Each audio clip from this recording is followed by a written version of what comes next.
Question 5 में हमें Euclid चाचा का मेथड का यूज करके ये शो करना है कि किसी भी पॉजिटिव इंटीजर का क्यूब जब हम करेंगे, कोई भी एक पॉजिटिव इंटीजर ले लिया, उसका अगर हम क्यूब करेंगे तो वो कुछ ऐसा दिखाई देगा। 9m के फॉर्म में होगा, या 9m+1 के फॉर्म में होगा, या 9m+8 के फॉर्म में होगा। हम थोड़ा सा बेसिक समझ लेते हैं पहले। जैसे हम किसी नंबर को 3 से डिवाइड करेंगे, जैसे 10 को डिवाइड किया 3 से, है ना, तो 3 टाइम्स में जाएगा, 3 9 हो गया और रिमाइंडर आया 1, है ना। तो इसको हम ऐसा भी लिख सकते हैं, इसको जो डिवाइड किया है हमने, इसको हम लिख सकते हैं कि 10 इज इक्वल टू 3 × 3, है ना। जो 10 बीच वाला नंबर है उसे लिखा, उसे हम लिख सकते हैं कि ये जो डिवाइजर है, ये तो डिवाइजर है, ये डिविडेंट है और ये क्वेश्चन है ना। तो 3 × 3 डिवाइजर, इंटू में क्वेश्चन, प्लस में रिमाइंडर, इसको ऐसा लिखा जा सकता है ना। उसी तरह से हम मान लेते हैं कि जो बीच में लिखा हुआ है उसे हम कहते हैं कोई नंबर, मान लिया a। तो जब हम इस a को किसी नंबर b से डिवाइड करेंगे तो ये तो डिवाइजर है और ये डिविडेंट है, तो क्वेश्चन क्या आएगा, q। मान लिया क्वेश्चन यहाँ 3 आया था, यहाँ मान लिया q आया, और जो रिमाइंडर आएगा वो हो गया r, उसे हम कहते हैं r। तो इसको भी हम लिख सकते हैं ऐसा, बिल्कुल। तो हम क्या करेंगे, जो बीच वाला नंबर है a, उसको हम लिख सकते हैं डिवाइजर इंटू में क्वेश्चन, यानी कि b × q। तो जो बीच वाला लिखा है a is equal to B Q, है ना, b × q प्लस में रिमाइंडर r, इसको ऐसा लिखा जा सकता है ना। अब ये नोटिस करने वाली चीज है कि जो 3 से किसी भी अगर नंबर को, दुनिया का कोई भी नंबर अगर हम 3 से डिवाइड करें तो रिमाइंडर क्या क्या आ सकता है। तो इस केस में जो रिमाइंडर होगा यहाँ पे, या तो 0 आएगा जब 3 से डिवाइड करेंगे, तो 1 आएगा, या तो 2 आएगा, लेकिन वो कभी भी 3 नहीं आ सकता। रिमाइंडर कभी भी जिंदगी में 3 नहीं आएगा। जब हम 3 से डिवाइड करेंगे किसी नंबर को तो ये 3 नंबर आएंगे रिमाइंडर में, और इसके अलावा कुछ नहीं आएगा। तो जब हम b से किसी नंबर को डिवाइड करेंगे तो रिमाइंडर क्या क्या आ सकता है। तो रिमाइंडर या तो देखो, या तो रिमाइंडर 0 तो आएगा, 1 आएगा, 2 आएगा, ऐसे करते करते रिमाइंडर कभी भी b नहीं आएगा, b से पहले ही होगा, b से छोटा होगा, b से 1 डिजिट कम, उतना ही रिमाइंडर आ सकता है। तो हम लिख सकते हैं कि रिमाइंडर जो कि कोई भी किसी को भी नंबर से जब हम डिवाइड करते हैं तो रिमाइंडर हमेशा क्या आता है, वो या तो 0 से ग्रेटर हो सकता है या 0 के इक्वल हो सकता है, लेकिन वो हमेशा इस नंबर से, जिस नंबर से डिवाइड कर रहे हैं, इस नंबर से हमेशा कम होगा। तो लेस देन b, यहाँ तो b लिखा हुआ है इस वन डिवाइजर की जगह में, तो ऐसा हम रिमाइंडर को लिख सकते हैं कि वो हमेशा 0 और b के बीच में होगा। तो अब हम लिखेंगे कि using Euclid's division algorithm we know that, हम क्या जानते हैं कि a is equal to B Q plus r, अभी बताया, ऐसा लिख सकते हैं। यही यूक्लिड्स चाचा का मेथड है। तो जहाँ पे रिमाइंडर जो होगा या तो 0 से ग्रेटर होगा, या उसके इक्वल होगा, या b से कम होगा, है ना। अब क्वेश्चन में उसने हमसे कहा है कि किसी भी पॉजिटिव इंटीजर का क्यूब करना है ना, cube of any positive integer. तो हम कोई भी एक पॉजिटिव इंटीजर अपनी तरफ से लेट कर लेंगे। जैसे मान लिया a कोई पॉजिटिव इंटीजर है, ये जो a है कोई एक पॉजिटिव इंटीजर है जिसे हम क्यूब करते रहेंगे, और हमें ये शो करना है कि वो 9m की फॉर्म में दिखेगा, और या 9m+1 या 9m+8 के फॉर्म में। तो m क्या है, यहाँ पे कोई भी इंटीजर है, m कोई भी इंटीजर हो सकता है ना, अपनी तरफ से कोई भी वैल्यू आ सकती है इंटीजर की। इस a को हमने पॉजिटिव इंटीजर लेट कर लिया, है ना, इसकी जो a लिखा हुआ है इसको पॉजिटिव इंटीजर लेट कर लिया, और ये जो b लिखा हुआ है इसको हम 3 मानते हैं। जो b है इसको 3 के, अभी समझ में आएगा इसको 3 के इक्वल क्यों लिया है, क्योंकि हमें क्यूब करना है इसका। तो 3 के इक्वल लिया हमने b को। अगर b 3 है, q तो q ही रहेगा, b 3 है तो रिमाइंडर क्या आएगा, अगर b 3 है, b का b था ना यहाँ पे डिवाइड में, यहाँ पे b रहता है, यहाँ a और यहाँ q आता है, और ये रिमाइंडर r। तो ये जो b अगर 3 है तो रिमाइंडर क्या क्या आ सकता है, रिमाइंडर या तो 0 आएगा, या 1 आएगा, या 2 आएगा, इसके अलावा रिमाइंडर कुछ नहीं आएगा।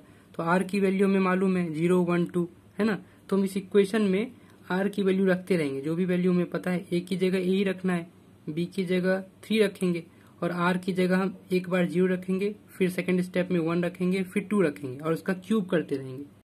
तो हमने लेट कर लिया, let a be any positive integer and b is equal to 3, जहाँ पे r की वैल्यू क्या 0 1 2। तो इस इक्वेशन 1 में हम r की वैल्यू रखते रहेंगे, जो भी हमें वैल्यू मालूम है।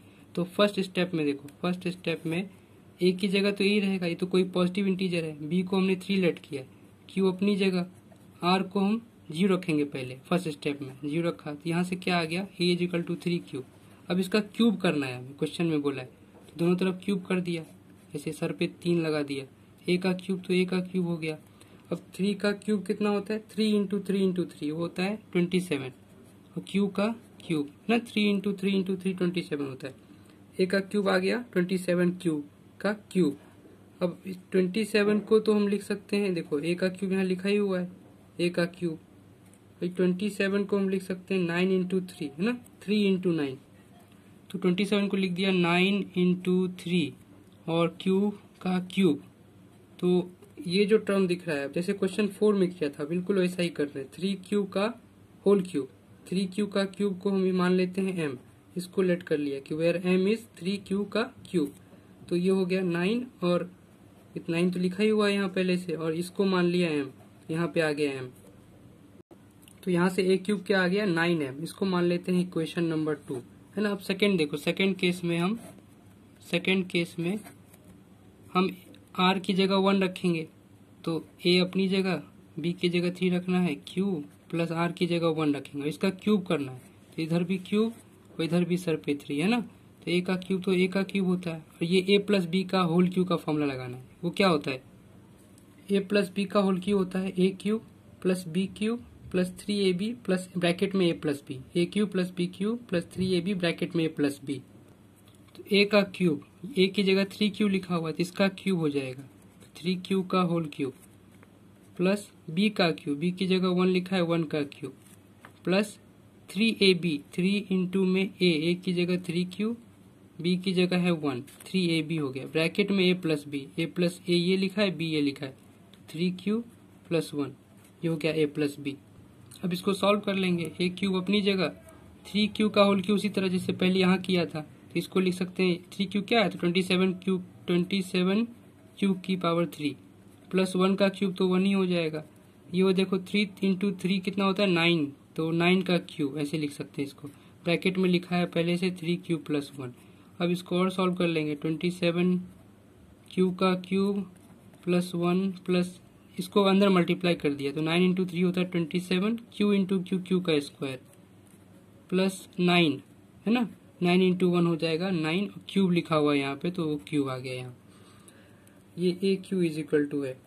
अब इसको थोड़ा और आगे सॉल्व कर सकते हैं, इसको हम देखो ऐसा लिख सकते हैं कि हमने 27 यही चीज लिख रहे हैं, 27 क्यू की सर पे 3 प्लस 27 यहाँ लिखा हुआ ये वाला पहले लिख लिया 27 क्यू स्क्वायर प्लस फिर ये लिख लिया 9 क्यू और 1 फिर लास्ट में लिख दिया 1, ऐसा लिख सकते हैं। अब इतने पूरे टर्म से ये जो टर्म दिख रहा है ना इतने इसमें से 9 देखो कॉमन है तो ए क्यू को ए क्यू लिखा, यहाँ से 9 कॉमन बाहर कर लिया। कॉमन लेने का मतलब है डिवाइड करना इन सबको, इतने टर्म को 9 से। तो यहाँ पे कितना बचेगा, तब इसको 9 से डिवाइड करोगे तो 27 को 9 से डिवाइड करेंगे 3 बचेगा। क्यू का क्यूब तो ऐसे ही रहेगा लिखा हुआ, फिर 27 को 9 से डिवाइड करेंगे तो 3 बचेगा क्यू स्क्वायर, और 9 को जब 9 से डिवाइड करेंगे तो 1 बचेगा 1 इंटू क्यू, और ये लिखा हुआ है प्लस 1 पहले से बाहर।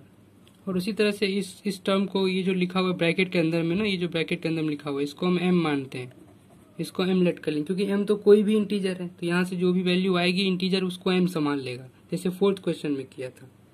तो ए क्यू यहाँ से लिख सकते हैं हम, 9 तो लिखा ही हुआ है, इसको हमने m मानना है ना, ये 9 है ये m मानना है, प्लस 1 यहाँ लिखा हुआ है बाहर में, तो ये इसको देखो ऐसा हम लिख सकते हैं A Q is equal to 9m plus 1 के फॉर्म में आया।